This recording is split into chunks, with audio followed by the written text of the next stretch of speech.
जो दोस्तों, वापस ब्रेक के बाद हम वापस हाजिर हुए हैं। मैं शुरुआत करने के पहले मैं हमारे मुंबई महाराष्ट्र के और इस देश के सभी एडवोकेट्स और सभी स्टूडेंट्स, लॉ स्टूडेंट्स को हाथ जोड़ के विनती करता हूं कि आपके मदद के बगैर हम ये लड़ाई बहुत मुश्किल होती है हमको लड़ने के लिए।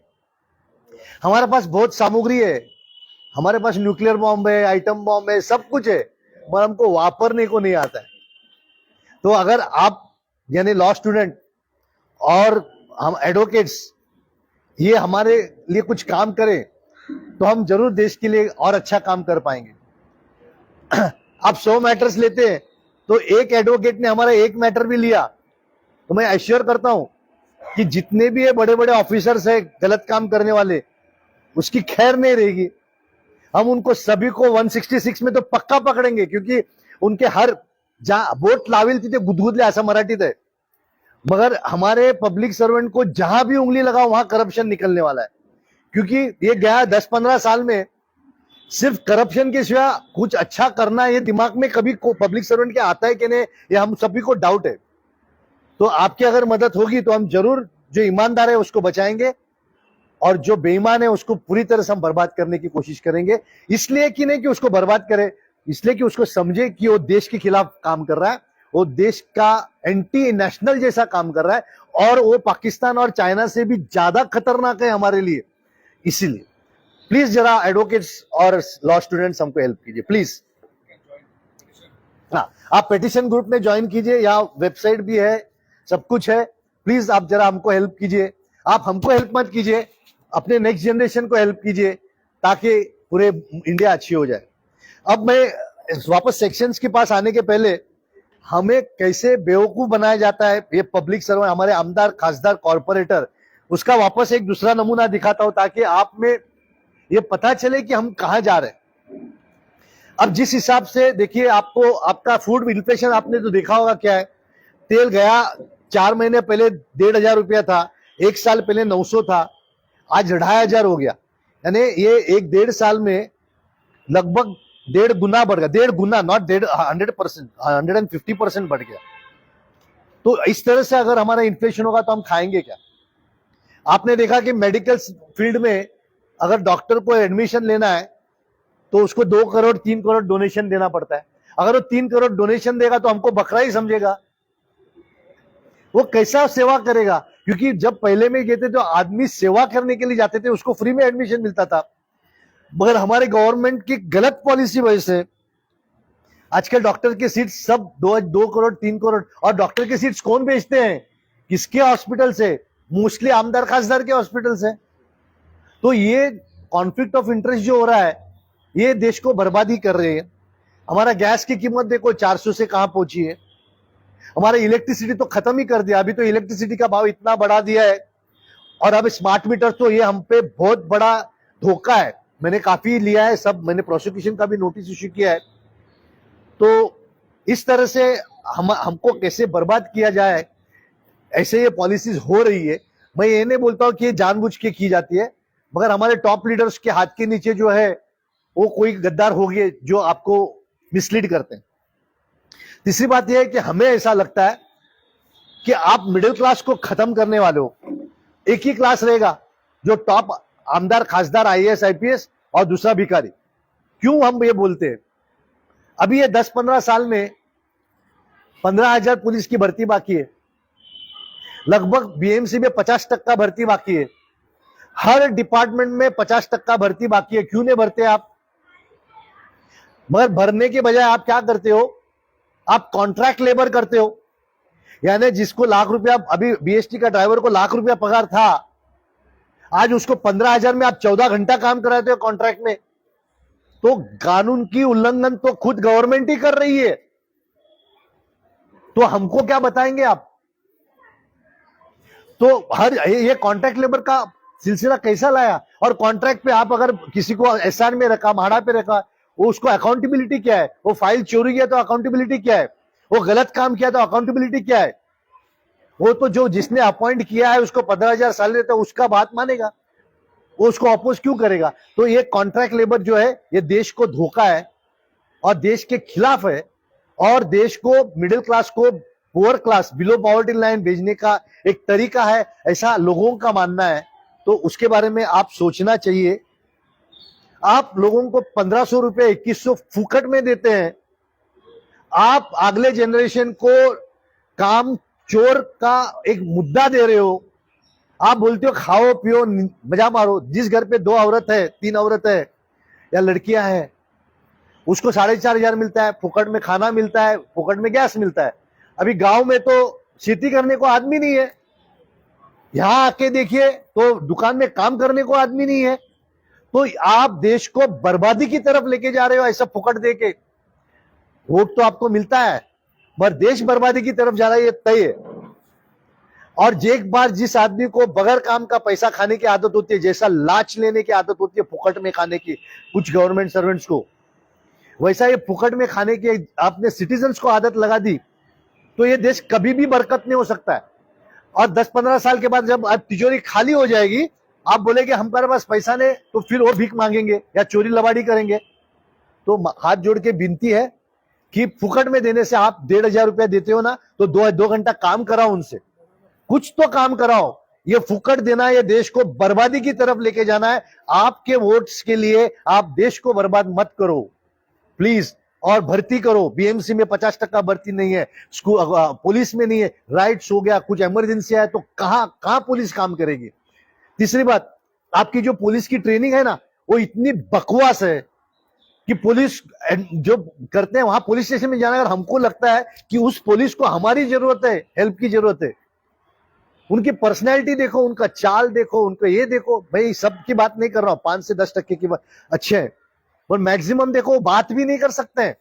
तो उसकी ट्रेनिंग में आपको फर्क लाना है, उसको आईपीसी सीआरपीसी का मॉक ट्रेनिंग देना है, कोर्ट का ट्रेनिंग देना है। आपकी ट्रेनिंग जो चाहिए वैसी नहीं है, तो पुलिस कैसे काम करेगी।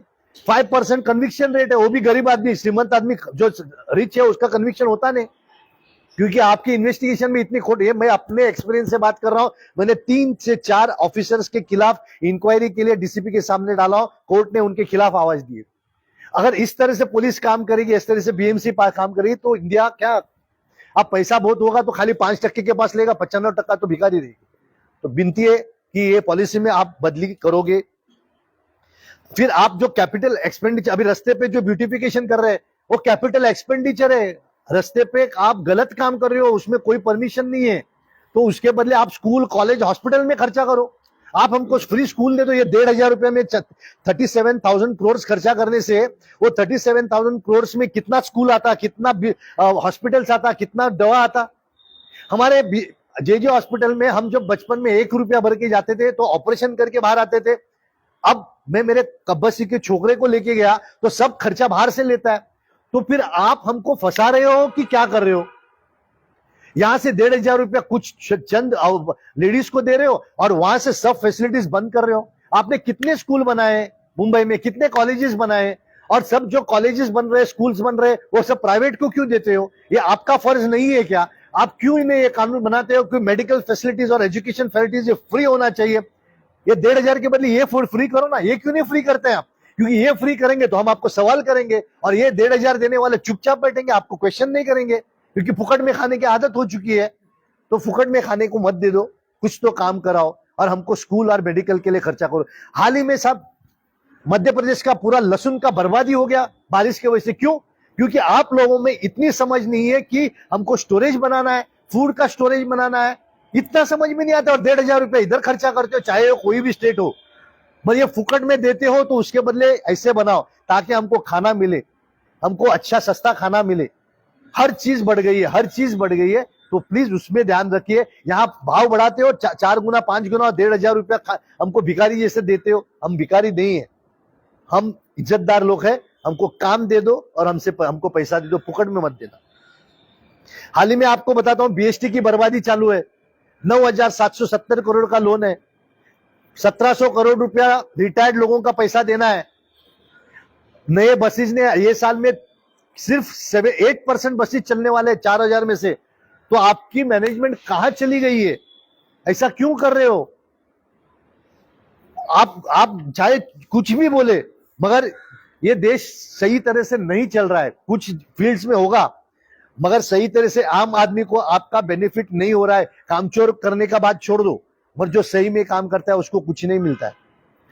ये बोलने के बाद मैं सभी आमदार खासदार को विनती करता हूं कि इस पे गौर करें और जरूर कुछ काम करें, देश के लिए काम करें, आम आदमी के लिए काम करें। अब मैं वापस सेक्शन की तरफ आता हूं। अभी आप जब पीआईओ के पास जाते हो तो कुछ भी लिख के देता है, फर्स्ट अपीलेट अथॉरिटी के पास जाते हो कुछ भी ऑर्डर पास करता है।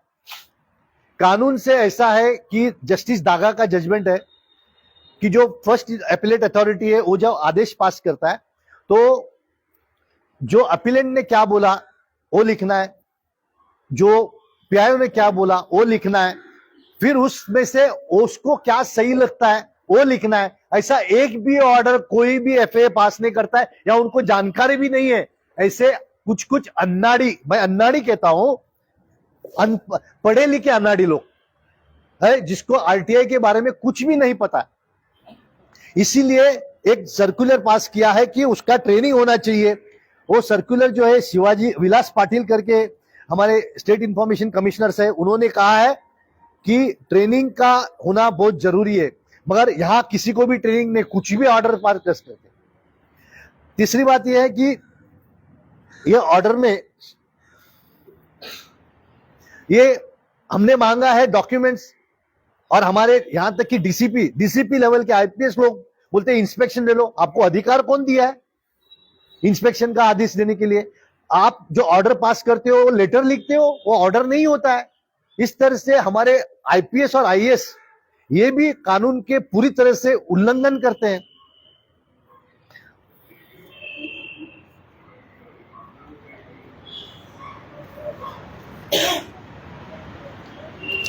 अब ये जो पीआईओ होते हैं या फर्स्ट अपीलेट अथॉरिटी होते हैं, वो अगर उल्लंघन करते हैं तो उनको सेक्शन कौन सा लगता है बीएनएसएस का?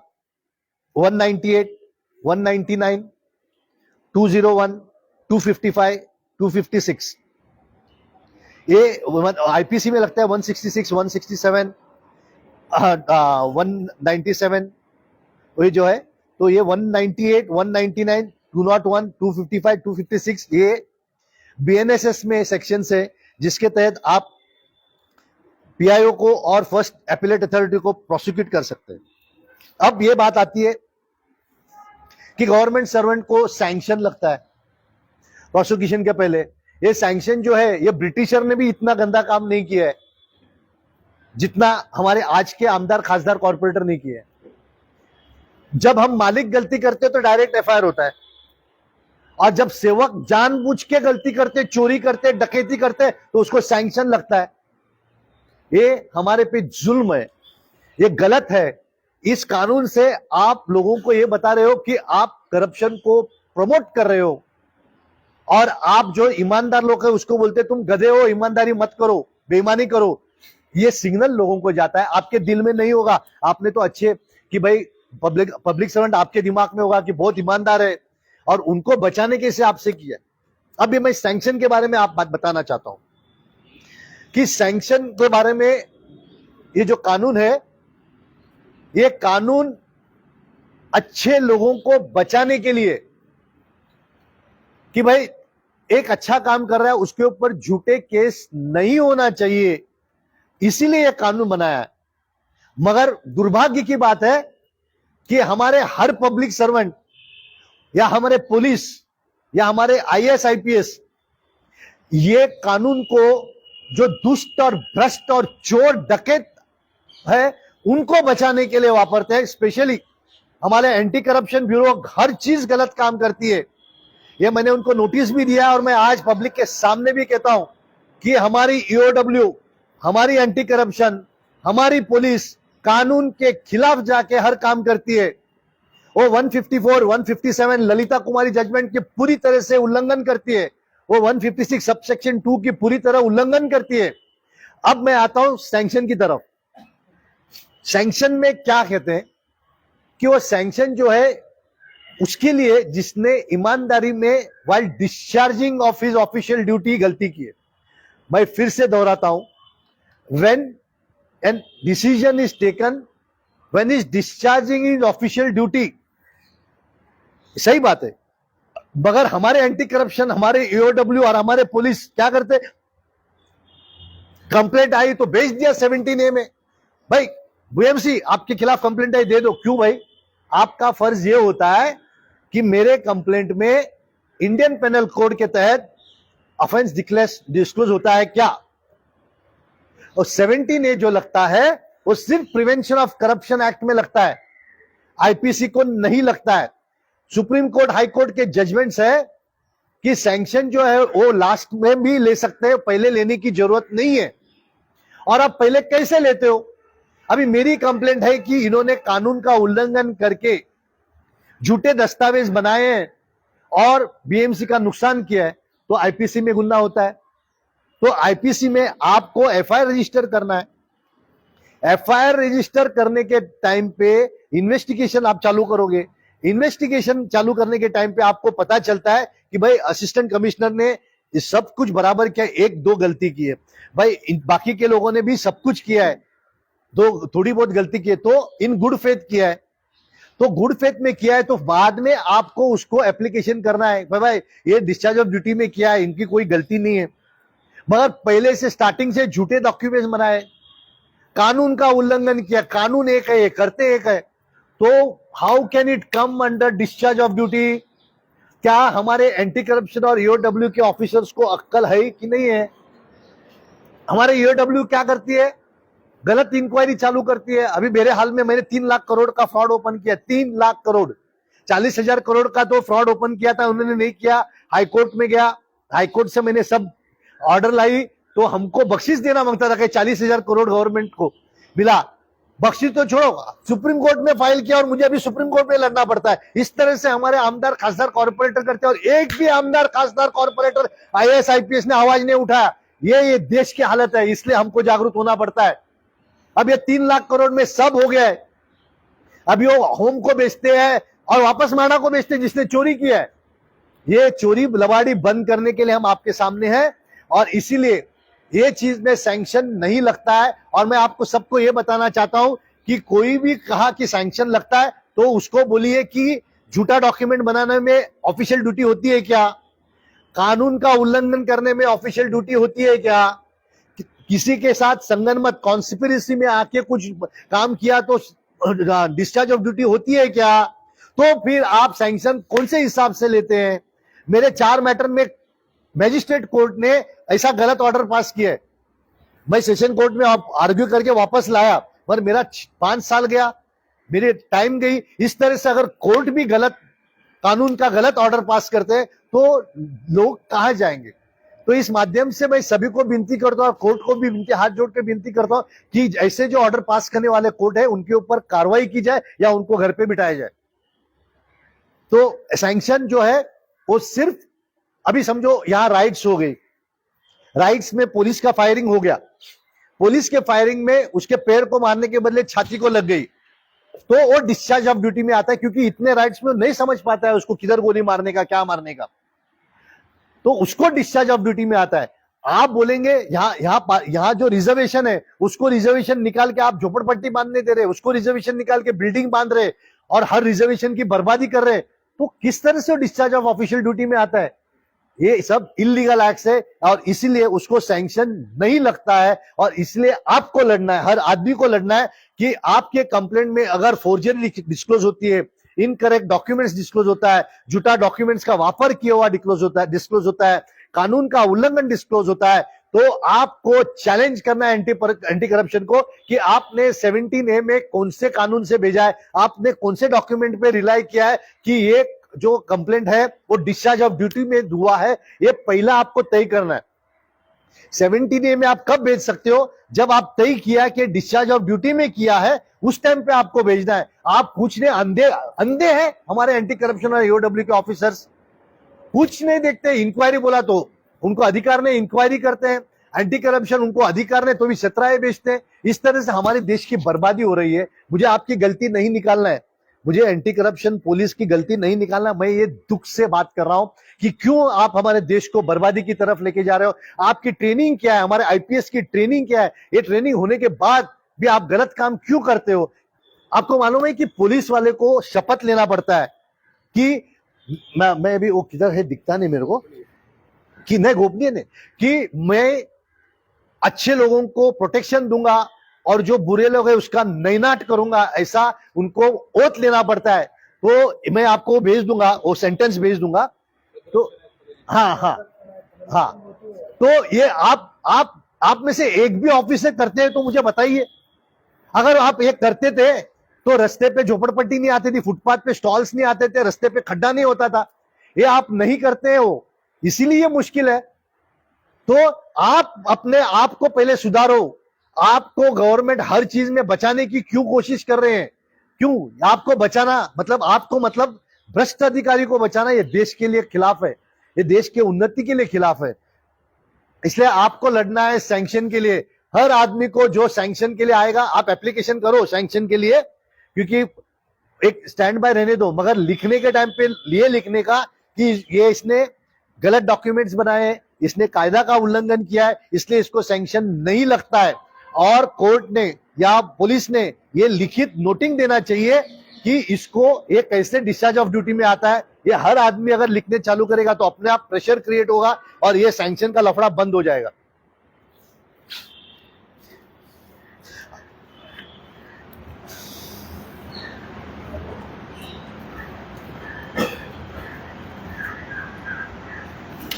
बस अभी आई थिंक मैंने आपको जितना लड़ने के लिए सामग्री चाहिए सब दिया है, या और कुछ चाहिए? I think you are satisfied with what I have said. हाँ, now you can ask me questions. छोटा डॉक्यूमेंट बनवण्यासाठी कोणतं कलम लागतं? 465, 463, 465, 467, 468, 471 इंडियन पेनल कोड, आईपीसी ना। एक काम करा, जो प्रश्न विचारतो ना त्याने उभं राहून जोरात बोला, कारण माझ्याकडे माईक आहे, तुमच्याकडे नाही, त्यामुळे कोणाला ऐकू येणार नाही। रॉंग डॉक्युमेंट बनवण्यासाठी रॉंग नाही, फॉल्स किंवा बोगस। कोणतं कलम लागतं? 463 forgery, 464 forgery, 465 forgery, 467 valuable security, 468 आणि 471 using the forged document as genuine for the purpose of cheating. 463, 464, 465, 471, 468, 471 IPC, त्याचा कॉरेस्पॉन्डिंग बीएनएसएस का असेल ते तुम्ही बघून घ्या। बीएनएस हा बोला, जोरात बोला, जोरात बोला। एसआरओ के अंदर जैसा हम सर्टिफाइड डॉक्यूमेंट निकालते हैं तो क्या वो आरटीआई के अंदर आ सकता है? कौन सा ज्वाइंट एसआरओ के अंदर? ज्वाइंट एसआरओ मतलब ज्वाइंट सब रजिस्टर ऑफिस, हाँ जहाँ पर अपने डॉक्यूमेंट रजिस्टर्ड होते हैं, हाँ, वहाँ पर क्या होता है, उनका एक एप्लीकेशन होता है, वो एप्लीकेशन भर के हमको देना है और वो 5 दिन के साथ हम लोग वो जांच करते हैं और हमको सर्टिफाइड डॉक्यूमेंट देते हैं। क्या ये सेम सर्टिफाइड डॉक्यूमेंट जो है, जो रजिस्टर्ड हुआ है, वो क्या हम लोग आरटीआई के अंदर निकाल सकते, ले सकते हैं? वो लोग मना करके नहीं देते, वो लोग बोलते हमारे पास में सुविधा अवेलेबल है, आपको एप्लीकेशन करना और हम आपको देने के लिए तैयार है। You have the answer for this. क्या बोला ना तुम, बोलो। Website, information on website, so what should do? हाँ RTI में नहीं देते, हाँ, what should do? तो उनको बोले ये जो इंफॉर्मेशन है उसको अपलोड करना है वेबसाइट पे, आपने अपलोड क्यों नहीं किया? वेबसाइट पे अपलोड है ना? हाँ, तो वेबसाइट पे, हाँ हाँ, वेबसाइट पे अगर अपडेटेड है तो आपको मैं, अब हमारा एक सर्कुलर इसमें लगाया हुआ है 2012 का, उसमें लिखा है कि अगर वेबसाइट पे भी अगर होगा तो भी आरटीआई में आपको देना है, वेबसाइट पे होगा तो भी आरटीआई में देना है। ऐसे इंफॉर्मेशन कमिश्नर के आदेश भी है और स्टेट रत्नाकर गायकवाड़ के डायरेक्शंस भी है कि you cannot deny the information on the ground that the information is available on website. क्योंकि आज के टाइम पे हम जैसे लोग हैं, आपके जैसे लोग हैं, जो हमारे 55, 50, 60 जिसने कंप्यूटर वापरा नहीं है या कंप्यूटर आता नहीं है या आता होगा तो भी ओ लेवल पे नहीं आता है, इसीलिए उनको ये देना ही है। अगले 25 साल में भी हो सकता है कि सब बच्चे लोग को कंप्यूटर आता है, वो जाके वेबसाइट में, आज मुझे वेबसाइट में देखने को नहीं आता है, बहुत से लोग हैं जो वेबसाइट में देखने को नहीं आता है। तो इसीलिए एक आदेश पारित किया है कि वेबसाइट पे होगा तो भी उनको रिटर्न आप देना चाहिए, अगर उनसे मांगा तो हार्ड कॉपी उनको देना चाहिए। ये जो पेपर्स है आपके पास में, उस पे एक लिंक है उसके लिए। आरटीआई वाला वो जवाब कॉमनली देते हैं, information is on the website, go to our MCGM website और police website and extract it. बोलने का उसको सर्कुलर्स है, कोर्ट ऑर्डर और सर्कुलर्स है, आपने लिंक पे डाला, आपके पास जो पेपर्स है उसमें कि उसको रिफर करके बोलिए साहब मुझे ये कोर्ट ऑर्डर्स है और इंफॉर्मेशन कमीशन के ऑर्डर्स है कि आपको वेबसाइट पे भी हो। मैं जब आईपीओ मांगता हूँ तो मुझे आपको कॉपी देना है, हमेशा देने को तैयार, ₹2 पर पेज मिलेगा वो देने को तैयार, लेकिन don't tell me that is on the website, go and read it. तू प्रश्न विचारा. मी थोडं यामध्ये इंटरव्ह्यू करते. जर तुम्हाला एखादा अधिकारी किंवा कुठल्याही तुम्ही ज्या डिपार्टमेंटला जाताय माहितीच्या अधिकारात ते म्हणत असतील की ते तुम्हाला तिथे मिळेल किंवा तुम्ही ऑनलाईन जाऊन घ्या, तर त्यांना म्हणायचं तुम्ही हे जे व्हर्बली म्हणताय हे आम्हाला रिटर्न मध्ये द्या. नाही, ते रायटिंग मध्ये देतात. रायटिंग मध्ये पण ते काय आहे, ते बोलतात की आमच्याकडे जे सुविधा उपलब्ध आहे ते ₹5 पर पेजनी आम्ही तुम्ही ऍप्लिकेशन करा आणि आम्ही द्यायला तयार आहोत, मी आरटीआय मध्ये नाही देणार असं ते बोलतात. मग त्यांना कुठल्या सेक्शन खाली आरटीआय तुम्हाला लागत नाही म्हणून सांगा ना. त्यांना विचारा की मी आरटीआय करतो असेल तर तुम्हाला आरटीआय लागत नाही, मला लेखी द्या. आरटीआई से मैं डॉक्यूमेंट लेता हूँ. एक मिनट, एक विचारा, एक आप खड़ा रह के बोलो तो सबको शाम, और थोड़ा उधर भी मुँह करो. हाँ, documents through RTI, generally they say that we'll sign on first page and last page. So is that legally allowed, accepted? देखो 2015 का एक जीआर है गवर्नमेंट का, वो भी हमारे वेबसाइट पे है कि हर पेज पे कैसा स्टैंप होना चाहिए वो भी है, कैसा स्टैंप में क्या इंग्रेडिएंट्स होना चाहिए वो भी है, और वो स्टैंप पे उसका सिग्नेचर होना चाहिए, डेट होना चाहिए, और जो साइन करता है उसका हुद्दा डिजिग्नेशन होना चाहिए. तो ये जो बोलता है तो उसको बोलो हमको लिख के दो, हमारे वेबसाइट से निकालो, या जो भी पॉइंट्स है आप जरा नोट कर लो. तो आप वो उसका I said that because I said that Mahara is also giving. मैं मल्होत्रा उसकी बात कर रहा हूँ DCR के बाद. जैसे ने जो मांगता है तो ये ले, नहीं तो जो करना है कर ले. वीडियो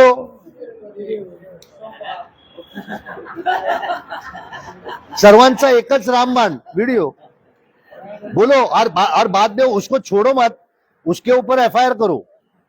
झूठा डॉक्यूमेंट्स, झूठा डिसोबीडियंस. आप हम लोग एकदम खाली 50-100 पीआईओ पे एफआईआर करो, खाली 50 से 100, देखो कैसा हवा गुल होता है सबका. हम लोग को देखो, हमको एक मैटर के लिए समझो 25 से 50 हजार रुपया खर्चा आएगा. अगर आपको अकेले को तकलीफ होता है तो 5 आदमी साथ में आओ ना, 10-10 हजार खर्चा करो, एक ग्रुप बनाओ कि हम हर साल को 2 मैटर करेंगे. और मेरे ख्याल से हमारे यहाँ जो अभी मेरे साथ जो काम करते हैं उनको महीने का 5-10 हजार रुपया कोई बड़ा चीज है ऐसा मुझे नहीं लगता है. और अगर बड़ा लगता है तो आप देश के लिए मत लड़ो, आप खुद के लिए मत लड़ो, आप डूब मरो. अगर देश के लिए बचाना है तो 5,000-10,000 रुपया निकालो ना, क्या फर्क पड़ता है. एक बार बीवी को खाना कम खिलाओ, घर पे खाना बनाओ. तो ये बात मैं खुला बोलता हूं कि आपको अगर देश को बचाना है तो मिनिमम 5,000 रुपया महीने का आप बाजू में निकाल के रखो. और मैं यंग जनरेशन को बोलता हूं, मैं तो ये बुढ़ों को बोलता हूं जो मेरे जैसे बुढ़े हैं 55-60 के, हमारे बच्चे बड़े हो गए, शादी हो गए, उनके सब हो गए, तो अभी हम काय के लिए पैसा वापरते हैं? क्यों जमा करना चाहते हो? किसके लिए जमा करना चाहते हो?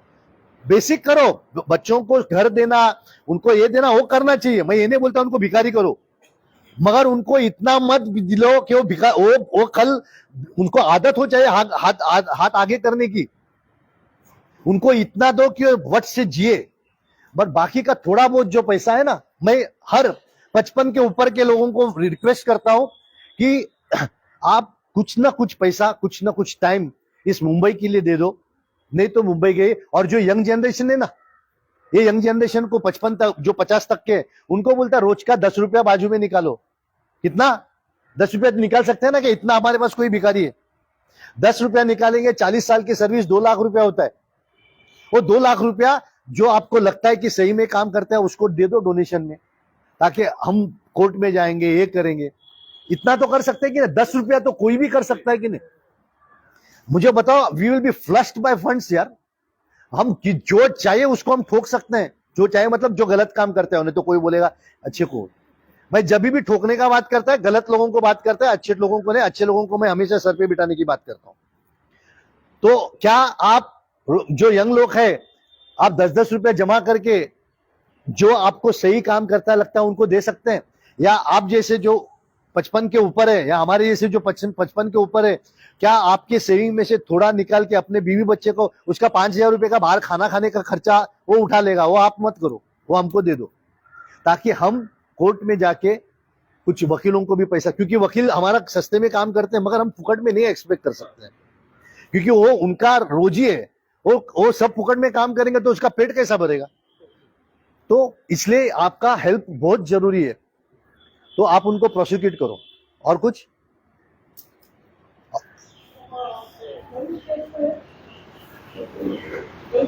इधर आओ, इधर।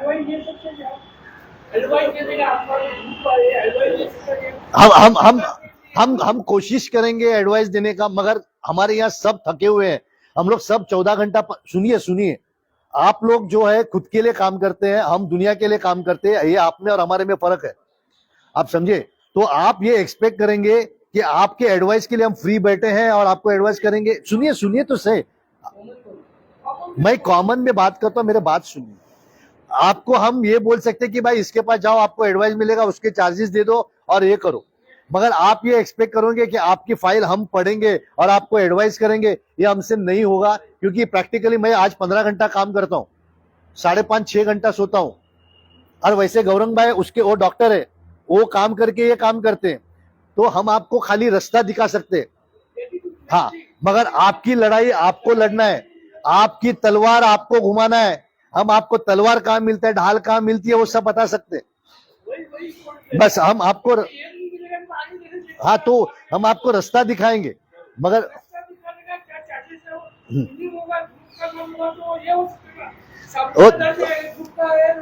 कोई डरता नहीं है, कोई डरता नहीं। हम आपको दिखाएंगे, उनके फीस के बारे में, उनके इसके बारे में आपको देखना है। आप हमको बस ये नहीं बोले अरे उसने ये नहीं किया, वो नहीं किया, वो हमसे नहीं होगा। हम आपको दिखा सकते हैं कि ये आदमी एडवाइस देता है, आपको अगर सही लगता है खुद को पूछो, खुद को सही लगता है तो उसके पास जाओ, आपको नहीं लगता है तो मत जाओ, क्योंकि हम किसी भी आदमी का गारंटी नहीं ले सकते हैं, उसका डिफिकल्टीज अलग होता है। मेरा और आपका अच्छा है, वो इसका मतलब आपका और उनका जमेगा ऐसा नहीं है। नहीं, मैं एक जनरल बोलता हूँ। यस,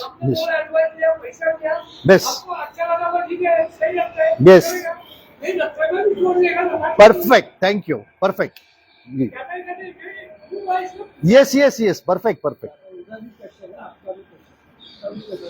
हाँ, जरा जोरात बोला। सरांनी एक प्रश्न केला की आपण एखाद्या कार्यालयात जातो डॉक्युमेंट्स घेण्यासाठी, ते आपण सर्टिफाईड कॉपीसाठी अर्ज करतो, ती लोक आपल्याला कालावधी देतात, 8 दिवसात देतो, 10 दिवसात देतो, ते डॉक्युमेंट्स आपल्याला भेटतात, आरटीआय टाकायची काय गरज आहे असं म्हणजे ते सरांनी मला काय माहिती आहे, आरटीआय ते जर त्यावर छापा ट्रू कॉपी वगैरे कोण देत असेल तर प्रॉब्लेम नाही, पण तुम्ही ते जर देत नसतील, ते जर असेच देत असतील आणि तुम्हाला कोर्टात जायचं नसेल तर ठीक आहे, पण तुम्हाला जर कोर्टात जायचं असेल मग तुम्हाला त्याचं एक्नॉलेज, कारण काय हे मी डॉक्युमेंट दिलं, हे खरं आहे खोटं आहे कशावरून कोर्ट बघणार?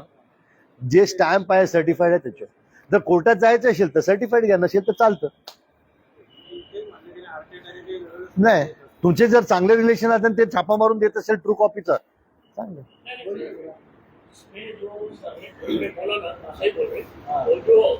जॉइंट सब रजिस्ट्रार के ऑफिस में है ना, वो जो उनका एप्लीकेशन है ना, 5 पीस पर पेज लेके वो सर्टिफाइड करके देते हैं, पूरा स्टैम्प मार के पूरा कंप्लीट करके आपको देते हैं, तो आप इधर पे भी इस्तेमाल कर सकते हैं।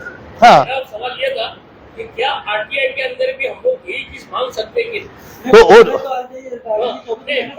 नहीं, वो रेवेन्यू के हिसाब से, हाँ, यू बात।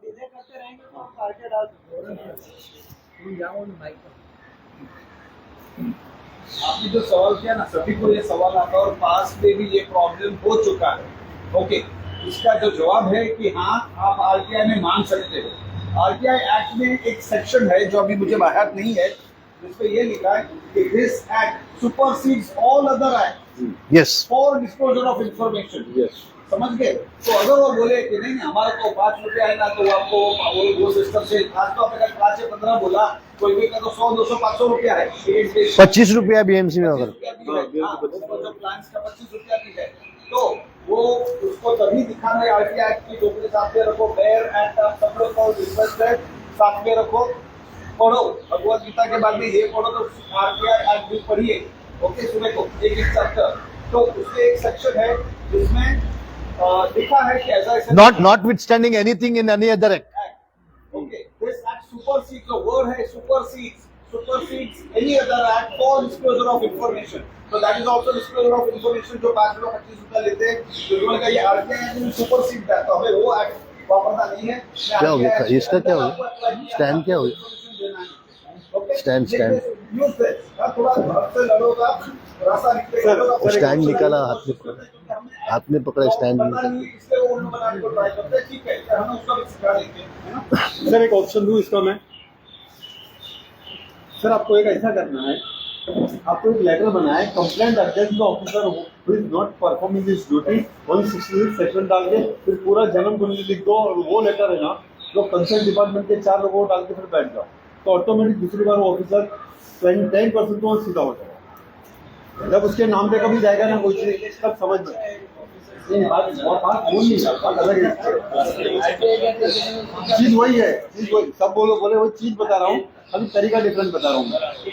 आगे के पास सभी लोग के पास ये जो डॉक्यूमेंट दिए हैं ना, सबको डिस्ट्रीब्यूट किए हैं, उसमें आप देखेंगे जो आरटीआई के 3 मेरे भाई से बात किया, वो क्या बोले? एप्लीकेशन के नीचे 2 लिंक्स दी है, देखिए बहुत इंपॉर्टेंट लिंक्स है, देखिए ओके, ये जो 2 लिंक्स है ना, उसमें जो पहली लिंक है एनडी आरटीआई फॉर्मेट्स, इसके अंदर आरटीआई एक्ट है, भरपूर ये है क्या कहता हूँ मैं, information on how to use the RTI.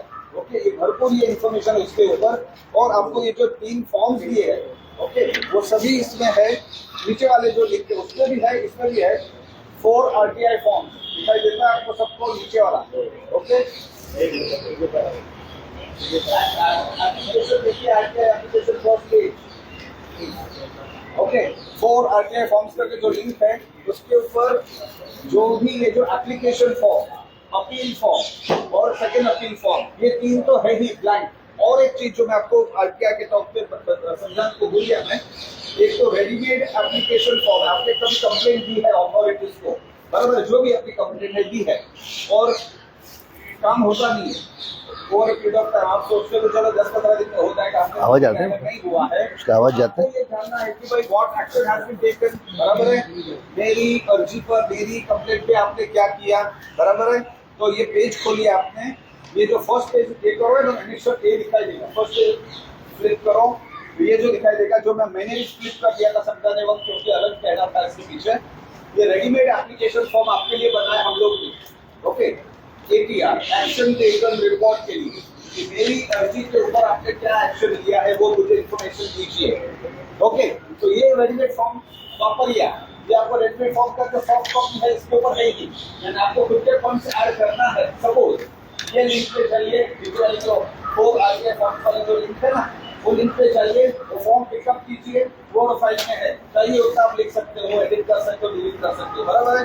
तो वहां से वो लीजिए और वो अप्लाई कीजिए, फॉर्म भरिए, तो ये भी आपके पास काम का हथियार है। दूसरी एक चीज, कोई इंफॉर्मेशन आपको जेल से जाने तक रोकेगा, कोई इंफॉर्मेशन नहीं सकता, आपके पास छोटा आरोप है सपोज, लेकिन वो इंफॉर्मेशन गवर्नमेंट से निकालना पड़ेगा, बराबर है। या आपकी दुकान तोड़ने वाले हैं, या आपका घर तोड़ने वाला है, लाइफ एंड लिबर्टी का जब सवाल आता है, आपको 48 आवर्स में इंफॉर्मेशन देना है। पहले मैंने क्या समझा था, 30 दिन में आएगा, बोला था कि 30 दिन में एप्लीकेशन करो, 1 जनवरी को करो, 30 जनवरी तक इंफॉर्मेशन आएगा, बराबर है। लेकिन जब ये मामला लाइफ और लिबर्टी का है, आपका कुछ जान का खतरा है, लाइफ का खतरा है, घर तोड़ने वाले हैं, दीवार दुकान तोड़ने वाले हैं, और भी कुछ जेल में जाने वाले हैं, थोड़ा केस लगा है, ऐसा सब कोई मामला होता है, तो उसका भी फॉर्म मैंने ये लिंक के ऊपर दिया, 4 आरटीआई फॉर्म जो लिंक है ना, उसके ऊपर दिया है, जिसमें सेक्शन 7(1) में आरटीआई एक्ट का हम अप्लाई कर सकते हैं कि भाई उसे निकला भी है आपका कि ये जो मैं इंफॉर्मेशन मांग रहा हूँ, मेरा जान और लिबर्टी का ये सवाल है, इसलिए मुझे आप 48 आवर्स की इंफॉर्मेशन दीजिए। और फिर जो भी सवाल हो पूछिए और ऑफिसर को जाके मिलिए, हो सके तब फॉर्म देके दिखाइए। सर 7 मंथ में अप्लाई किया, ऑफिसर अप्लाई किया, प्लीज मुझे दीजिए। जो भी उल्लंघन करे तो हम उसके ऊपर कार्रवाई कर सकते हैं, वो अलग रास्ता है। लेकिन मोस्टली अगर हम वो समझाए उसको तो हमें वो इन्फॉर्मेशन देने का ही आगे है। अब समझते हैं, तो ये सब चीज ध्यान रखिए। ये बोल बहुत राइट इन्फॉर्मेशन के लिए हम उसके बाद कुछ ना कुछ अपलोड करते रहते हैं, ऑर्डर में सब चीज रहती है। ओके, सर जो अपना बिल्डिंग का प्लान पास और ये सब नकाशे होते तो उनके चार्जेस वो 150 रुपया 60 रुपीज ऐसे कुछ प्लान्स था। हाँ। हाँ, प्लान्स के लिए देखो, प्लान्स बड़ा होता है, A4 में नहीं होता हाँ। है। Plans 3 foot by 3 foot 4 foot by, तो उसके कॉस्ट कॉस्ट वाइज उनका जो एक्चुअल कॉस्ट पे उन लोग पैसा लेते हैं। जैसे कि शायद उन लोग 200 300 400 के आसपास लेते हैं। हाँ। तो आप be prepared for it. Okay. और एक सर वो जो हमें बस PIO के अगेन्स्ट में जैसे जो ये भी करप्शन करते हैं तो बस वो स्टेप्स चाहिए म्हणजे आपल्याला की त्यांच्यावरती आपण फौजदारी कसं करू शकतो. काही म्हणतात की कोर्टातून तुम्ही प्रायव्हेट तक्रारी करा 202 प्रमाणे किंवा मग 156(3). हां तर ते फक्त एक स्टेप सांगितलं तर प्लीज. अभी मैडम ने पूछा है कि आप PIO या फर्स्ट अपीलेट अथॉरिटी या इंफॉर्मेशन कमिश्नर इनके खिलाफ आप कैसे FIR कर सकते हो. तो पहली बात यह है कि FIR तब होता है जब कॉग्निजेबल ऑफेंस होता है. कॉग्निजेबल ऑफेंस में अभी इनके खिलाफ क्या हो सकता है कि पहली बात यह है कि disobedience of directions of law, ये NCA, ये कॉग्निजेबल नहीं होता है. उसको लिए आपको पुलिस में जाएगा तो NC लिख के देंगे, बाद में वो NC को पुलिस कोर्ट में भेजेंगे और बाद में कोर्ट डिसाइड करेगा. दूसरा, बाद में उसने झूठा किया तो 167 होता है और 166A होता है. 166A में कॉग्निजेबल ऑफेंस होता है जिसके लिए उनको FIR रजिस्टर करना ही पड़ेगा. अब ये तो हो गया, ऑफेंस डिस्क्लोज हो गया. अभी उसके लिए आपको क्या करना है. तो पहली बात, मैं जो तरीका वापरता हूं उनको नोटिस टू प्रोसिक्यूट भेजता हूं. अभी मैंने एक DCP को नोटिस टू प्रोसिक्यूट भेजा है क्योंकि उसने झूठा जो ऑर्डर दिया वो बिल्कुल गलत ऑर्डर था. अब नोटिस टू प्रोसिक्यूट में आप उसने जो भी उल्लंघन किए हैं उसको नोट कीजिए. भाई फॉर एग्जांपल, अभी मैं आपको ये सब ध्यान से सुनिए कि वो क्या क्या उल्लंघन करते हैं. स्पेशली आपको जब PIO और FA को प्रोसिक्यूट करना है. पहला बात, जब PIO आपको इंफॉर्मेशन डिनाई करता है तो उसके लेटर पे ईमेल ID होनी चाहिए, उसका टेलीफोन नंबर होना चाहिए. ये ज्यादातर लोग भाड़ा बिड़ा तो देते ही नहीं. भाड़ा, अभी कल मेरे को एक किसका आया था, E-वार्ड का आया था, BMC E-वार्ड का. मैंने उनसे बात किया, वो तो आपको परेशान करते हैं कि भाई आप जाओ आओ. तो ये पहला गुना है, ये लिख लो आप सब लोग कि हर लेटर पे उनका ईमेल ID होना चाहिए, टेलीफोन नंबर होना चाहिए, कॉन्टैक्ट नंबर होना चाहिए. दूसरी बात यह है कि जब वो डिनाई करते हैं तो उसको सेक्शन 7 सबसेक्शन 8 सबसेक्शन 1 इसके तहत उसको रीजंस देना है. अभी वो बोले कि भाई you are impeding the investigation, therefore we are not giving. अरे मैं कंप्लेनेंट हूं, मैं कैसे इंपीड कर सकता हूं. तो उसका खत्म हो गया बात. तो ये has to give a reason या और कुछ. अभी दूसरा एकदम बकवास, मैं बकवास बोलता हूं, विदाउट एप्लीकेशन. इसलिए मैं बोलता है पढ़े लिखे अनपढ़ जो बोल रहा हूं ना, वो इसलिए बोल रहा हूं. ही तुमची माहिती 2F च्या व्याख्यात बसत नाही. It does not fall under the meaning of section 2F. मारने का इन लोग को, ऐसे जो गद्दार लोग हैं ना, उनको छोड़ने का ही नहीं. क्योंकि सेक्शन 6 क्या बोलता है कि information can be denied only under section 8 and section 9. Section 9 तो नॉर्मली लगता नहीं है, तो सिर्फ सेक्शन 8. अब जो नॉर्मली वापरते सेक्शन 8, तो आप कोई भी इंफॉर्मेशन सेक्शन 8 के बगैर वापर ही नहीं सकते. आपको बोला कि इसमें नहीं बैठता है, उसमें नहीं बैठता है, फिर हमारा पास ये नहीं है. No, you show me the provision of section 8. तो सेक्शन 8 में वो देने के बाद उसका फर्ज होता है कि सेक्शन 8 हमको कैसा लगता है उसका रीजनिंग देने का. वो बिल्कुल नहीं देते. तो ये गुन्हा हो गया एक. अभी आपने अपील फाइल किया, अपील हियरिंग को आया. अपील हियरिंग को आने के बाद आपने अपील में, मेरा एक रिक्वेस्ट अपने अपील में एक डालने का है कि we are going to video recorded करके एक ऐड करो उसमें।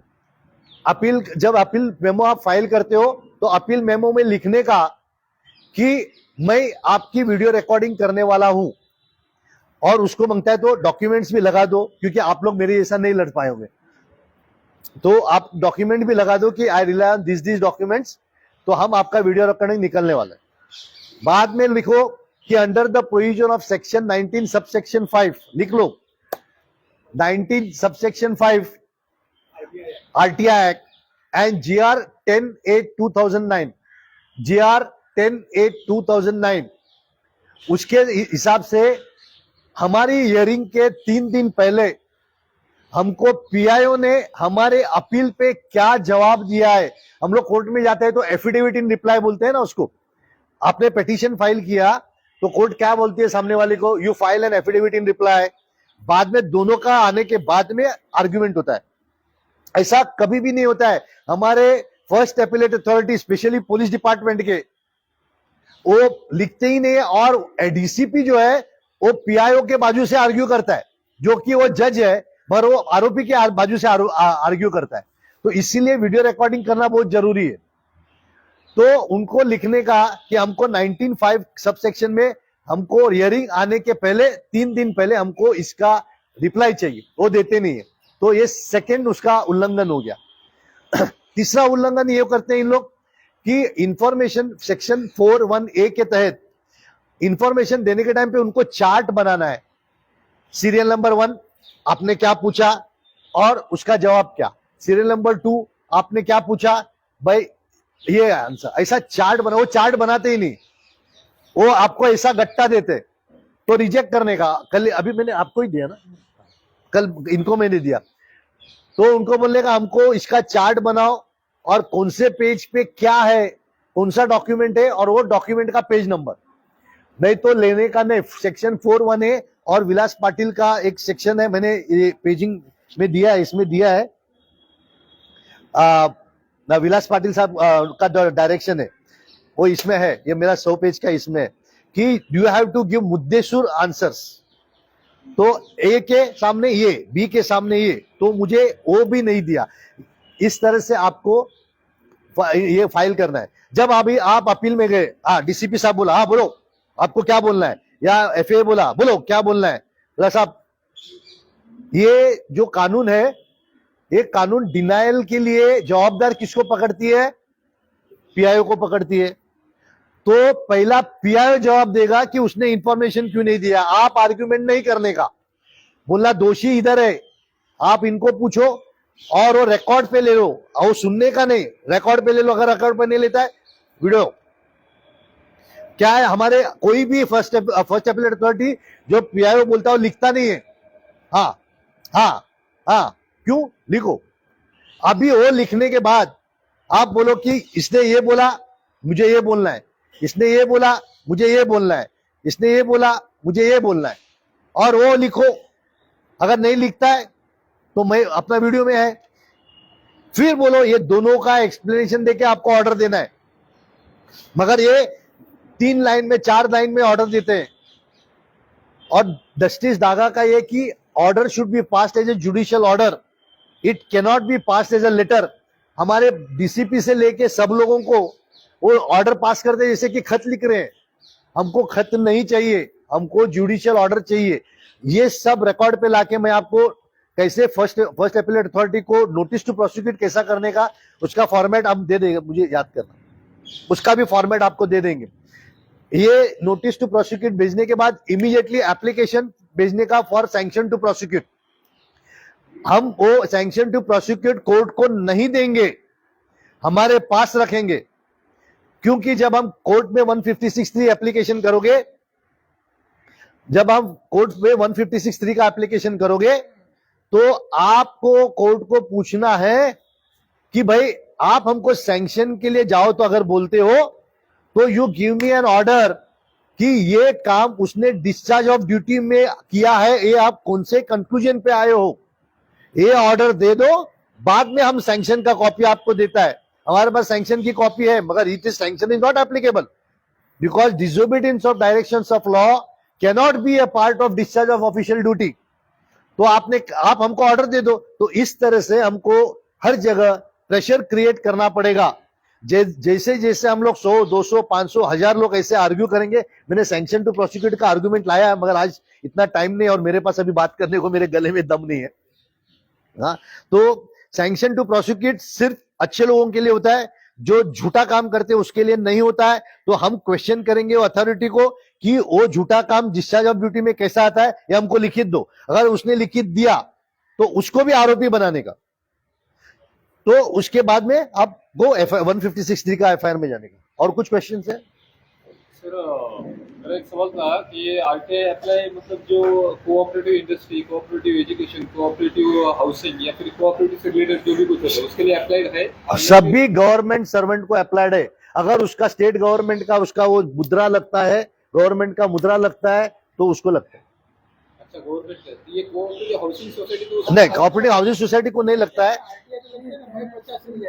नहीं, हाउसिंग सोसाइटी को नहीं लगता है। सोसाइटी को नहीं, कहाँ लगता है? सोसाइटी के आपको सोसाइटी को लेटर लिखना है। सोसाइटी ने नहीं दिया करके आपको डेप्यूटी रजिस्ट्रार को लेटर लिखना है कि उसने नहीं दिया, आप you get it from me. और बाद में उसके ऊपर आरटीआई डाला कि मैंने आपके पास एप्लीकेशन दिया है कि सोसाइटी ने ये नहीं किया, उसके ऊपर आपने क्या कार्रवाई की? डेप्यूटी रजिस्ट्रार को हाउसिंग के लिए डेप्यूटी रजिस्ट्रार को एप्लीकेशन करना है, पहला सोसाइटी को लिखना है। सोसाइटी को फलाना इन्फॉर्मेशन चाहिए। जो चेयरमैन होगा हाँ, सोसाइटी सेक्रेटरी कुछ करेगा नहीं, सो जाएगा। हाँ, कोई बात नहीं, एक बार आपके हाँ, तो इसको रिटर्न में बस फिर डेप्यूटी रजिस्ट्रार को आरटीआई कीजिए कि मैंने यहाँ से मांगा है, मुझे इन्फॉर्मेशन निकाल के दो। डेप्यूटी रजिस्ट्रार की ड्यूटी है निकाल के देने के। ठीक। सर, एमएमसी कोर्ट में आरटीआई कर सकते हैं क्या? मेरे कंप्लेंट के ऊपर है ना, फिगर ने स्ट्रक्चर ऑडिट नहीं किया तो 340 का नोटिस दिया, बाद में उसने फाइन भर दिया 5000 रुपया 471 सेक्शन के तहत, लेकिन फिर भी उसने नहीं किया। मैंने फाइन नहीं भरा। फाइन भरा उसने कोर्ट में। हाँ। उसने क्या ड्राइवर को 5000 रुपये फाइन। हाँ हाँ, तो मेरा अगेन एंड अगेन करता है, उसने स्ट्रक्चर ऑडिट नहीं किया था, तो again and again complaint structure demolish नहीं किया। नहीं किया, उसके ऊपर उसने 5000 का फाइन भी भरा सेक्शन 471 के तहत। हाँ, कंटिन्यूस ऑफेंस होता है। तो बाद में 472 सेक्शन लगा। 5 साल से सर वो कोर्ट में आ ही नहीं रहा है और केस चल रहा है। तो एमएमसी कोर्ट में तो एमएमसी कोर्ट में एप्लीकेशन करो कि अभी तक उसने तोड़ा नहीं है, तो give directions for demolishing. Structure audit नहीं किया, स्ट्रक्चर ऑडिट नहीं किया, ऑडिट नहीं किया स्ट्रक्चर ऑडिट नहीं किया सर, भाई, सोचा स्ट्रक्चर डिमोलिश नहीं किया, स्ट्रक्चर ऑडिट नहीं किया। तो उसका क्रिमिनल का क्या सवाल आता है? नहीं, सेक्शन 472 है उसके लिए, तो एमएमसी कोर्ट में केस चल रहा है। हाँ, तो एमएमसी कोर्ट में आरटीआई डाल सकते हैं क्या? एमएमसी देखो, जहां तक हो सके हम जैसे लोगों को कोर्ट के साथ लड़ने का इतना इजी नहीं है। सुनो ना, तो आप उसका ऑल्टरनेट, उसका अपील बीपील में जाओ। मैं आपको बोल सकता आरटीआई करो, मगर हमारी ताकत को हमको किससे लड़ना है ना, वो सोच समझ के लड़ो। क्योंकि हमारे हाथ में अगर तलवार दी तो हम किससे लड़ सकते हैं, अपने इसमें रहता है दम। तो आप बीएमसी ऑफिसर को लड़ो, कुछ करता नहीं है सर। तो उसके ऊपर आरटीआई डालो, उसको प्रोसिक्यूट करो। आप आरटीआई डालो उसको और उसके ऊपर प्रोसिक्यूट करो कि इसने डिस्चार्ज ऑफ ड्यूटी नहीं किया। क्योंकि कोर्ट में लड़ने के लिए कहीं गलती से आपका कोर्ट के सामने गलती हो गया तो आप गया काम से। प्रपोजल में आएगा वेडिंग एंड फैक्ट्री का तो कोई सवाल ही नहीं है। हाँ ठीक है, जो भी है आ कर रहे थे। बोलिए। Article public servant and government servant civil services, तो इसमें गवर्नमेंट ड्यूटी है, फंडामेंटल ड्यूटी है। उनका सिविक रूल ऑफ कॉन्डक्ट है जो मैंने मेरे इसमें लगाया हुआ है। इसमें मेरा पेज नंबर 29 पे लगाया कि वो ड्यूटी में उनका क्या होना चाहिए, वो आपको मिल जाएगा लिंक में। हाँ सर, तो मेरा सवाल ये है, now if a false document is found with a public servant, उसके नीचे फाउंड किया गया, तो इज इट अ इसके नीचे फाउंड किया गया मतलब उसके पास ही is in position, he is in possession but has he used it? it has been used to give alloy to a developer. Okay, एक पब्लिक डॉक्यूमेंट है जो फॉल्स डॉक्यूमेंट है and it has been used to obtain a alloy and given to developer, तो ये उसका fundamental duty है report करने का। यदि हाँ ड्यूटी है, anything which is illegal you first bring to his knowledge that document is illegal and therefore you cannot issue alloy. ये पहला उसको intimation करो, notice भेजो. So now in this case, the alloy has been issued. So you intimate him to revoke it, because any action taken by any public servant on the basis of fraud, it can be cancelled. Right, sir. So मेरा point ये था 19 सितंबर को I did a complaint, but he did not act on it. Police का letter जाने के बाद में he is giving ये whatever the document SSI है, तो ये फंडामेंटल ड्यूटी उसका भी है पुलिस को रिपोर्ट करने का, right? Yes, it is not fundamental duty नहीं बोलता, mandatory duty बोलता है. Mandatory उसका ड्यूटी है. As in CSS, मैंडेटरी मतलब as it is a duty of him कि जो भी गलत होता है तो उसको रिकॉर्ड पे लाना. सिविल सर्विसेज बोर्ड रूल्स के हिसाब से है या सिविल सर्विस भी है कि he has to act as per law. So anything which is illegal, it is not as per law. उसमें he is mandatory to work on it. तो मैं intentional dereliction of duty भी डाल yes yes yes, पक्का पक्का culpable ओमिजा, culpable negligence भी डाल दो. वेरी उसको नौकरी से निकालना मांगता है करके.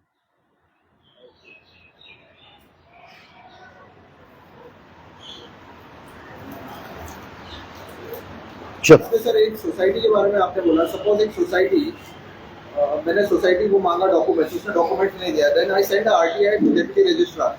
First make an application to deputy registrar के he has not given and take action on him. So the application has been done, even RTI has been done. हाँ, फिर आरटीआई डालने का मेरे एप्लीकेशन पे डेप्यूटी रजिस्ट्रार ने क्या action लिया? Sir my question is some other way. अगर आरटीआई एप्लीकेशन के डिप्टी रजिस्ट्रार को, can deputy registrar send that RTI to society? No, he will call for documents and give you. And you are filing an RTI to deputy registrar, not to society. Right, but Then deputy registrar को आप क्या पूछ रहे हो कि मैंने आपके पास complaint किया था कि इसने मुझे डॉक्यूमेंट नहीं दिया, तो उसके ऊपर आपने क्या एक्शन लिया? बट आई रेड समवेयर कि ये एप्लीकेशन नहीं नहीं नहीं, वो अभी इलीगली बेच के उससे मंगाते हो तो बात अलग है, पर ऑफिशियली नहीं. मोस्टली वो डिप्टी रजिस्टर बोलता है कि बच्चों कोर्ट में जाओ, ऐसा तो उसको बोले लिख के दे दो और वीडियो रिकॉर्डिंग निकालो. कोर्ट में जाओ.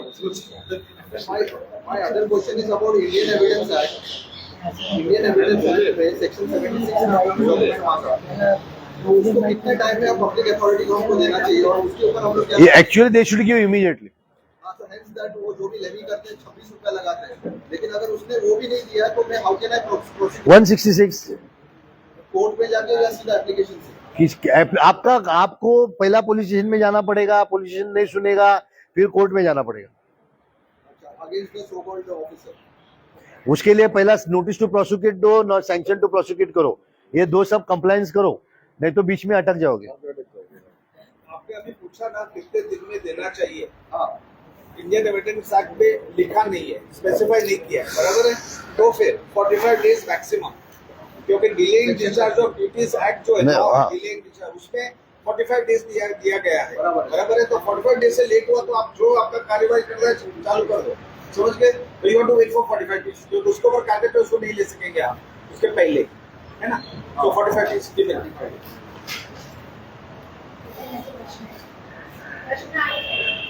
यस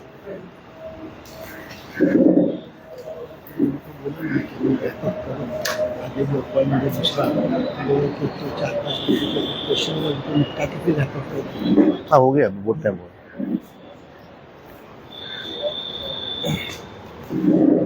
माझे 5-6 प्रश्न आहेत. जोरात बोला. माझे 5-6 प्रश्न आहेत. त्यातला पहिला प्रश्न असा आहे की ऑनलाईन जेव्हा आरटीआय फाईल करतो त्याच्यामध्ये सिलेक्टेड डिपार्टमेंटचे हेड नाही आहे तिथे, तर आता जसं SRH आहे ते ऑनलाईन आरटीआय मध्ये नाहीये, तर हाऊसिंगला जेव्हा फाईल करतो तिकडनं अर्ज निकाली काढला सांगतात आणि परस्पर माहिती का सांगतात, तर तिकडे कोणाकडनं माहिती आहे? मला ऑनलाईनचं माहिती नाही, मी कधी ऑनलाईन मध्ये केलं नाही. हाँ देव ना. ऑनलाइन आरटीआई स्कैम है, गवर्नमेंट का स्कैम है ये. ऑनलाइन आरटीआई हो सके तो मत कीजिए, बराबर. इजी है, कंप्यूटर पे रजिस्टर कर दिया, अच्छी बात है, 10 रुपया कोर्ट फीस लगा दिया, ठीक है, लेकिन don't do it. So they will not provide information and it's very difficult to hold them accountable. So please bear in mind. Hard copy भेजिए, जा नहीं सकते हो वहाँ पे, जैसे मैंने कहा स्पीड पोस्ट से भेजिए. You are the record of delivery of the RTI. Okay? Next slide. Second, ration डिपार्टमेंटला बऱ्याच वेळा सांगतात अधिकाऱ्यांशी या शब्दात बोलायचं नाही, अवैध भाषेत बोलायचं नाही. तर अशा जर अंतर्गत तुम्ही बोलला तर तुमच्यावर कायदेशीर कारवाई केली जाईल. रेशन डिपार्टमेंटला जेव्हा आम्ही जातो ऑफिसरला भेटायला की बाबा ही तक्रार आम्ही केली, ही लोकांची समस्या आहे, काही दुकानावर गेलं तर दुकानदार रमेशच्या भाषेत बोलतात, तर अधिकाऱ्यांशी जेव्हा आम्ही बोलायला जातो तर ते बोलतात अधिकाऱ्यांसोबत अशा डायरेक्ट येऊन बोलायचं नाही किंवा तक्रार करायची. तर असं जर तुम्ही केलं, डायरेक्टली येऊन बोललं तर जरा शब्द आवाज वाढवला तुमच्यावर कारवाई केली जाईल, तर असं कुठला नियम आहे का? असं होऊच शकत नाही. पहिली गोष्ट म्हणजे तुम्हाला मी अगोदर सांगितलंय, पहिलं लेखी द्या. तुम्ही डायरेक्ट भेटायला जायचंच नाही, तुम्ही लेखी द्या. परत रिमाइंडर पाठवा की तुम्ही याच्यावर ऍक्शन घेतली नाही, तुम्ही कर्तव्य केलेलं नाही, आणि मग जा. आणि मग त्यांनी जर म्हटलं मी तुमच्यावर कारवाई करेल, पहिलं तुम्ही काम करा, नंतर माझ्यावर कारवाई करा. तुम्ही माझ्यावर कारवाई करू शकत नाही. मी मालक, तुम्ही सेवक.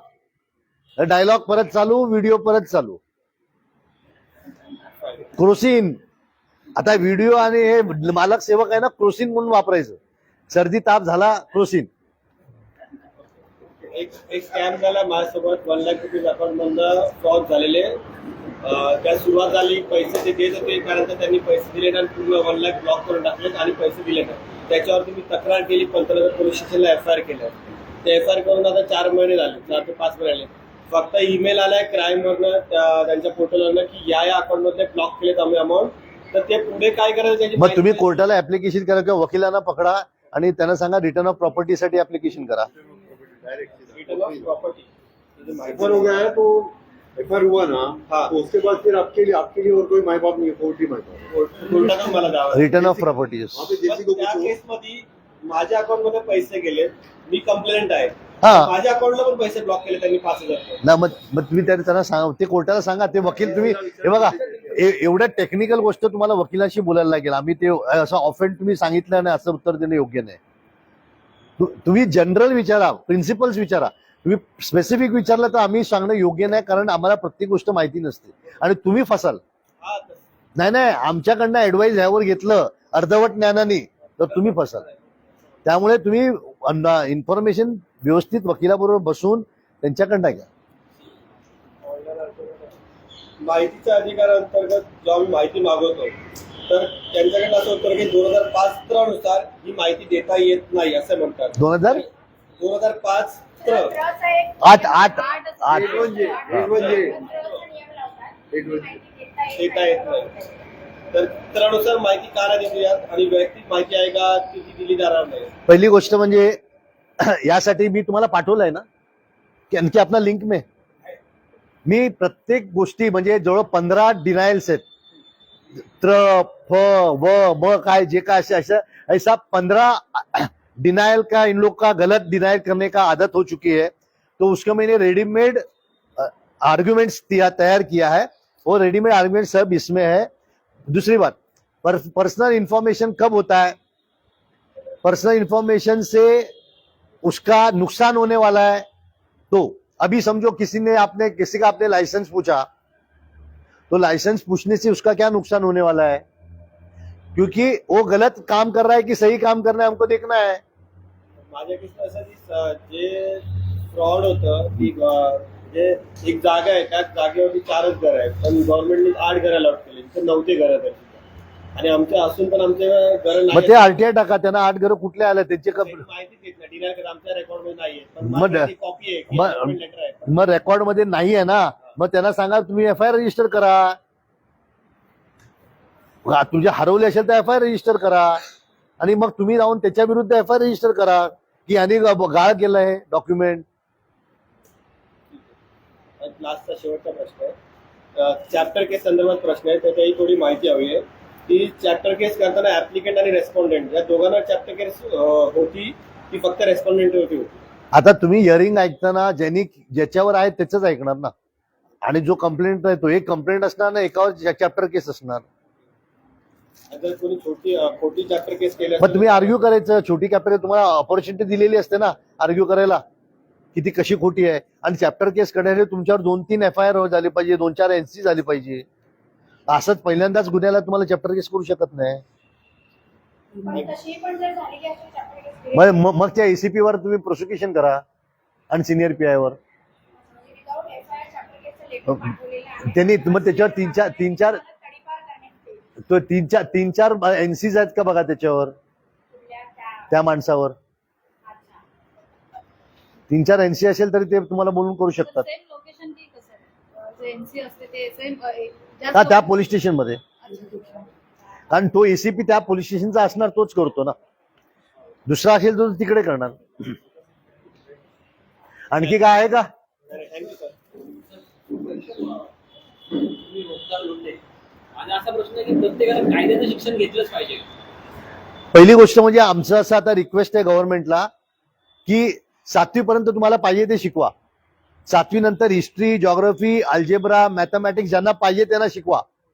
पण 8वी पासून प्रत्येकाला RTI, IPC, CRPC, BMC act किंवा लोकल ऍक्ट, जे काय लोकल ऍक्ट, हे 4 सब्जेक्ट कंपल्सरी झालं पाहिजे आणि ते 12वी पर्यंत शिकवलं पाहिजे, जेणेकरून शाळेपासूनच लोकांना काय पाहिजे आणि काय नाही ते कळेल.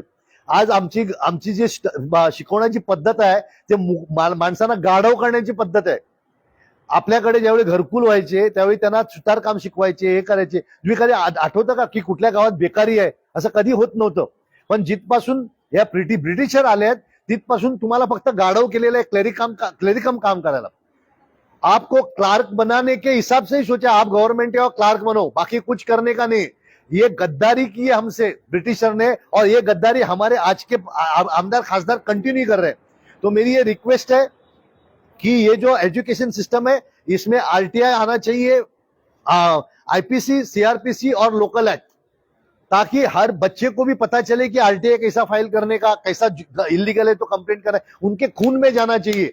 अभी ये 50 साल पे खून में डालने के बदले उनको बचपन से डालो, उनकी विचार करने का तरीका ही अलग हो जाएगा. और जब तक आप कितना भी होशियार हो, मैंने कितने डॉक्टर्स देखे हैं, कितने इंजीनियर्स देखे हैं, मगर जब कानून का बात आता है तो एकदम बेकार, एकदम बच्चे से भी बेकार रहते हैं. तो मेरा ये रिक्वेस्ट है कि चाहे आप अनाड़ी हो, बहुत पढ़ा लिखा हो, मगर RTI, IPC, CRPC, evidence act, ये जो बेसिक एक्ट है ना, ये हर आदमी को बेसिक मालूम होना ही चाहिए.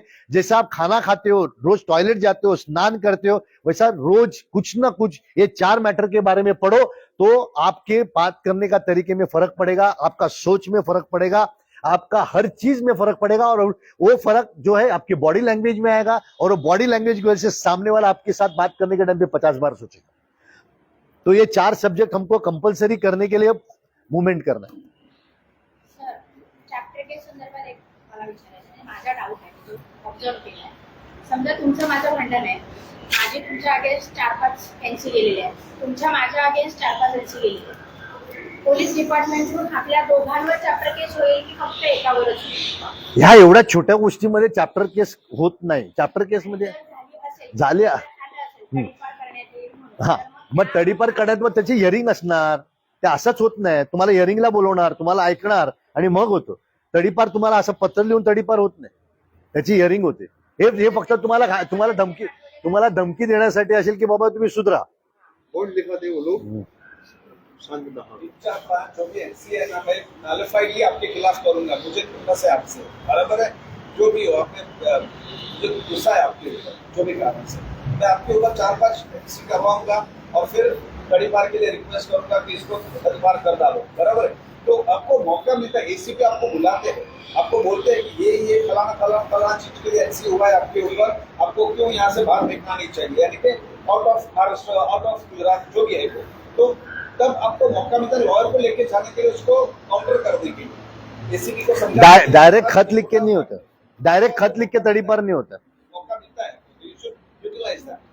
मला फक्त हे विचारायचं आहे की दोघांच्या अगेन्स्ट लेटर देणं त्यांना नेसेसरी आहे की फक्त एकाच्याच अगेन्स्ट? तो त्या ACP वर अवलंबून आहे. किंवा आणि यात एवढ्या छोट्या गोष्टी त्यांनाही काम धंदा पुष्कळ असतो. तो ते फक्त पॉलिटिकल प्रेशर असेल तर करतात, किंवा तुम्ही अतिशय नालायक असाल तर करतात. नाही तर तेवढा वेळ नसतो त्यांना. प्रिन्सिपल माझ्याकडे कॉन्टॅक्ट बनवली, मी सरांना देतो, गौरव सरांना. जलसंपदा विभाग महाराष्ट्र शासनाच्या वतीने आवाज येतोय ना, जुन्नर तालुक्यामध्ये आळेगाव एक कोळवाडी म्हणून एक वाडी आहे. त्या वाडीमध्ये शिलेवाडी एक धरण आहे. त्या शिलेवाडी धरणातून अंडरग्राउंड बंदिस्त पाईपलाईन जात आहे. इलिगली, कायदेशीर आहे बेकायदेशीर आहे? त्याचं गॅजेट सरकारने काढलेलं आहे. गॅजेटच्या पद्धतीने शेतकऱ्यांना विश्वासात घेतलं जात नाही. मी स्वतः त्या ठिकाणचा एक सातबारा माझ्या नावावरती आहे, हे लाभधारक आहे. तर मला असं कळलं की हे लोक त्यांचे ठेकेदार आणि गव्हर्नमेंटचे जे ऑफिसर आहेत जलसंपदा विभागाचे, पुन्हा नारायणगाव, मंचर, तर तुम्ही टॉपिक सांगा, नावं सांगू नका ते बसतात. फक्त. हा, कारण आम्हाला जागेची काय सांग. त्याच्यामुळे मला थोडासा वेळ द्या. ह्या लोकांनी जिथून ती पाईपलाईन सुरुवात झाली, जिकडे ती लाईन एंड होणार आहे, गॅजेट सांगते शेतकऱ्याला विचारल्याशिवाय त्याच्या जमिनीमधून जाता येत नाही. गॅजेट मी वाचलेलं आहे. आणि माझ्या मामाच्या क्षेत्रामध्ये त्यांनी खोटी माहिती दिली. तर मी फक्त आम्ही ही पाईपलाईन एका कोपऱ्यातून देतो. त्या बिचारीची जमीन रुंदीला कमी आहे, लांबीला जास्त आहे. त्या जमिनीच्या वरच्या शेतकऱ्यांनी काहीतरी तिथे सेटिंग केली आणि हा मुंबईला असल्यामुळे ती पाईपलाईन संपूर्ण मध्य भागातून ती नेण्यात आली. नुसती पाईपलाईन नाही नेली तर तिथे पाण्याचा तिथे काय पुन्हा प्रवाह शेतीला मिळेल असं काही हाऊस बांधणे वगैरे बरंच ते क्षेत्र म्हणजे संपूर्ण जमीन त्याची खाल्ली बिनकामाची झाली. तिथे त्याला घर बांधता येत नाही, त्याला विहीर खोदता येत नाही, त्याला बोर घेता येत नाही, त्याला कुठल्याही प्रकारचं काहीही करता येत नाही. मग मी काय केलं, पुढे गेल्यानंतर माझी जमीन आहे, माझ्या जमिनीत पाईपलाईन येण्याच्या पूर्वी मी हरकत घेतली. आता हरकत घेतल्यानंतर यांनी काय केले, पुढे ग्रामपंचायतीचे सरपंच, उपसरपंच, तंटामुक्ती अध्यक्ष यांना विश्वासात घेऊन अमुक माणसांनी येथे हरकत घेतलेली आहे. शिवाजी गुंजाळ यांनी हरकत घेतली. मग त्यांनी एक ग्रामसभा घेतली. ग्रामसभा घेतल्यानंतर मग त्याचं काय म्हणे आपण समजावून सांगू. आता मला अद्याप कोणी फोन केला नाही. आपण काय केलं पाहिजे सांगा. कारण ते आता त्याच्यामध्ये आम्ही काय केलं पाहिजे, तर मला ही पाईपलाईन हवी आहे, परंतु माझं म्हणणं आहे की माझ्या क्षेत्रातून जाऊ नका असं माझं म्हणणंच नाही. माझ्या क्षेत्रातून जात असताना मी असं म्हणतोय, आमच्या क्षेत्राच्या खालच्या बाजूने 2 कॅनल पूर्वी गेलेले आहेत, ते तिरके खाली गेलेत. वरचा पट्टा जो शेतकरी आहे, म्हणजे मी जसा साहेब हा एकदम टू टेक बघा, याच्यात एवढं टेक्निकली मला काही कळत नाही, मी स्पष्ट सांगतो. पण फक्त एवढंच सांगतो की तुमच्या इच्छेविरुद्ध जर करत असेल आणि गॅझेटमध्ये जर असं असेल की तुमची परमिशन घेतली पाहिजे, तर तुम्ही त्याचे ट्रेसपासिंगचे तुम्ही पोलीस स्टेशनला कंप्लेंट फाईल करा. इच्छेविरोधात काम बस एवढंच आहे तुमचं. बाकी ते आपल्याला काय कुठून गेलं मला काय कळणार आहे, मला कळणार पण नाही.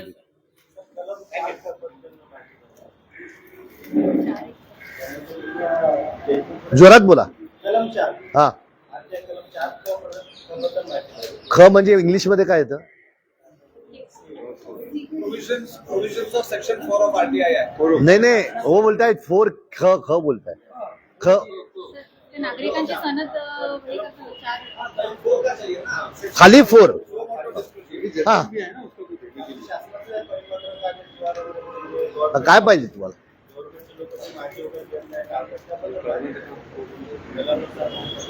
बघा 4 सेक्शन 4, 1, 2, 3, 4, 7, 8 आणि CD या 4 कलम आहेत की त्याच्यामध्ये असं आहे की तुम्ही काय डिसिजन घेतलं, ऍडमिनिस्ट्रेटिव्ह डिसिजन घेतलं त्याचे कारण द्या. तुम्ही डिसिजन घेतलं तर कुठल्या कायद्याखाली घेतलं ते कायदा द्या. तुम्ही हे डिसिजन घेतलं तर काय प्रोसिजर फॉलो केली हे द्या. हे त्याच्यात आहे. ते सेक्शन टाका, हे माझ्या ह्याच्यात असेल ते. तुम्ही हे जर वाचलत ना तर त्याच्यात आहे. लक्षात आलं का? त्या 4 त्यांनी जोनी जे काय डिसिजन घेतलं असेल या कलमाप्रमाणे मला त्याची इन्फॉर्मेशन द्या म्हणून त्यांना सांगायचं. सेक्शन 4 का है, काफी जीआर सर्कुलर्स और कोर्ट ऑर्डर्स सेमिनार लगाया था.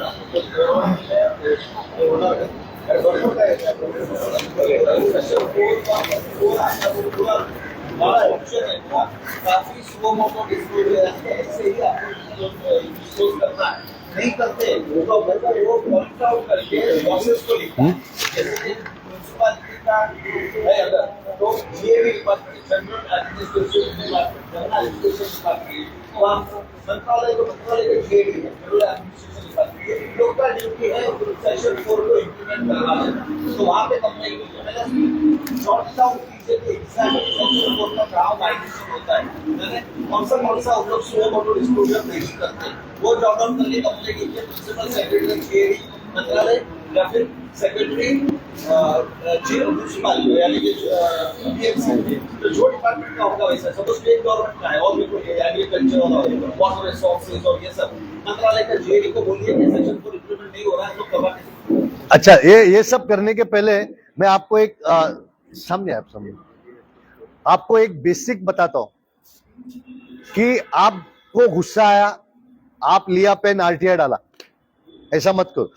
गुस्सा आया 1 घंटा रुक जाओ, बाद में सोचो कि मैं RTI क्या करूं, इस RTI को मैं कैसे वापरने वाला हूं, ये मैं पूरी तरह से वापर सकता हूं क्या, ये पहला सोचो, बाद में उसका ड्राफ्टिंग करो।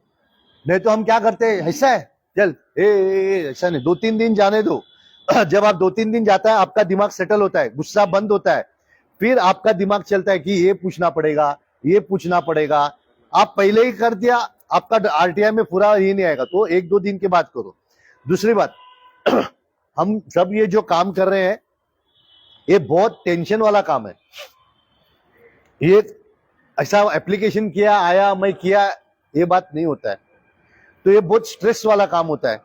तो मेरी हर एक को विनती है कि ये सब स्ट्रेस को मैनेज करने के लिए आपको 3 ताकत की जरूरत है। पहली मेंटल स्टेबिलिटी, फिजिकल स्टेबिलिटी और सबसे बड़ा स्पिरिचुअल स्टेबिलिटी। जब तक आपको स्पिरिचुअल स्टेबिलिटी नहीं आता है आपको हिम्मत कभी भी नहीं आएगी, आप हमेशा डरोगे। ज्ञान से आपको इजी होता है मगर स्पिरिचुअल स्ट्रेंथ से आप किसी को भी चढ़ सकते हो। तो ये चीज के लिए मेरा ये कि रोज कुछ ना कुछ पढ़िए, मेंटली आप हाई हो जाते हो। टीवी देखना कम कीजिए, दोस्तों के साथ बकवास करना बंद कीजिए। मेरे पास टाइम नहीं यार, मगर बीवी के साथ झगड़ा करने को टाइम रहता है, या टीवी बैठने को अच्छा प्रोग्राम्स देखने का, नेटफ्लिक्स में रात भर बैठ सकते हैं। तो दिन में 1 घंटा आप RTI पढ़ोगे, आप BMC का एक्ट पढ़ोगे, आप IPC CRPC एविडेंस, पहले आपको नहीं समझने वाला है, ये भी बोलता हूं। आप 4 लाइन पढ़ोगे तो आपको नींद आएगी, ये मेरे एक्सपीरियंस बोल रहा हूं। उसको जब 5 बार 10 बार पढ़ोगे ना तभी आपको उसका मीनिंग पता चलेगा, तभी आप उसको इंटरप्रेट कर पाओगे। फिर रह गया फिजिकल, तो आपको रोज आधा से 1 घंटा एक्सरसाइज करना ही पड़ेगा, नहीं तो आप इसमें मत आओ। मैं खुला बोलता है मत आओ, आपको आधा घंटा एक्सरसाइज करना ही पड़ेगा। 15-20 मिनट ऊपर वाले का, जैसा हम लोग हिंदू में गायत्री मंत्र है, ओमकार है, अपना स्वामी समर्थ का मंत्र है, ये जो मंत्र है इसमें इतना ताकत रहता है, इतना ताकत रहता है। और आपकी ईमानदारी भी होनी चाहिए। आप मंत्र पढ़ोगे और बेईमानी का काम करोगे तो नहीं होने वाला है। आपके ईमानदारी के साथ अगर मंत्र होगा तो आपके नजर को कोई भिड़ा नहीं सकता है। आप किसको भी पास जाके नहीं ये ऐसा ही है, नहीं तो आप ही डरोगे, अरे मेरा वो गलत क्या वो निकलेगा तो, अरे ये मेरा गलत है निकलेगा तो सही होना मांगता है, और तो उसका मंत्र का इफेक्ट होगा, नहीं तो आपका मंत्र का इफेक्ट नहीं होगा। और तीसरी बात, फिजिकल एक्सरसाइज करना 100% चाहिए। आप बोलेगे मेरे पास टाइम नहीं, मां मर गई, आप लोग खाना खाते हो, टॉयलेट जाते हो, स्नान करते हो, बीवी मर गई, टॉयलेट जाते हो, खाना खाते हो, तो ये एक्सरसाइज, ये पढ़ाई और ये नामस्मरण, ये 3 जो है वो आपका, जैसा टॉयलेट में रोज जाना है, संडास में अपना स्नान रोज करना है, खाना रोज खाना है। अपना सबसे प्यारा आदमी मर गया तो भी हम खाना खाते हैं ना, कि नहीं खाते? ये 3 चीज को उस तरह से प्यार करोगे तो ही आपको सक्सेस मिलेगा। बाकी कितना भी आप पटको, जो आप मुझे देख रहे हो ये मेरी ताकत नहीं है, ये कमलाकर शर्णॉय नहीं कर रहा है, ये उसकी प्रार्थना कर रही है, उसका विश्वास कर रहा है। मेरे गुरु है नित्यानंद स्वामी गणेशपुरी में, जिसने मुझे नाम भी रखा है, मेरे मम्मी डैडी का शादी भी बनाया, सब मेरा इस पे इतना अटल विश्वास है कि मेरा गलत कोई कर ही नहीं सकता है। वो विश्वास कब आता है? जब तुम श्रद्धा से विश्वास रखते हो।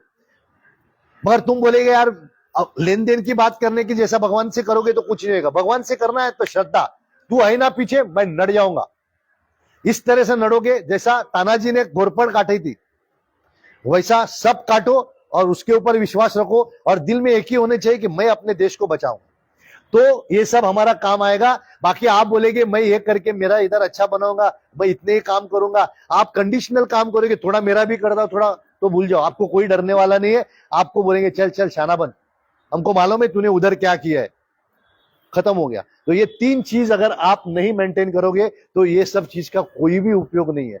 Physical stability exercise, mental stability पढ़ाई, और स्पिरिचुअल स्टेबिलिटी आपको 20 से 25 मिनट या आधा घंटा नामस्मरण, या ऊपर जो आप अगर कोई मुस्लिम रहेगा तो आपका जो भी कुरान है, या क्रिश्चियन रहेगा तो बाइबल है, जो भी है आपको आधा घंटा ऊपर वाले को याद करके और लास्ट में ये बोलना है कि तुम मेरे से करवा के लो, मैं नहीं कर सकता हूं।